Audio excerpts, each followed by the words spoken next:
The 3-month conflict between Hamas and Israel has displaced more than 1.9 million people in the Gaza Strip, causing a great humanitarian crisis as food and daily necessities are in dire need.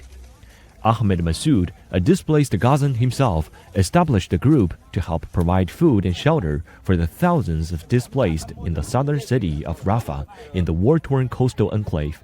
He and 30 other young men contacted local businessmen, international organizations, and foreign donors, trying to get the needed funds for the displaced.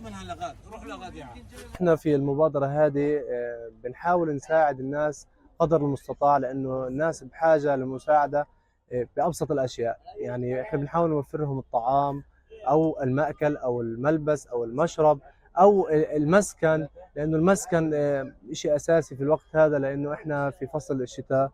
فصل الشتاء في برد، وزي ما انتم عارفين في مطر، فالناس بدها تقوي حالها في الخيام. حاولنا انه احنا ضمن مبادرتنا هذه نوفر خيام للنازحين.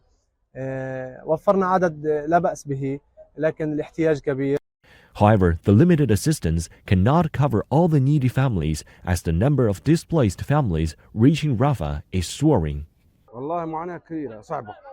يعني أنا عندي 7 أنفار، مش قادر أجيب لهم مرات الطعام.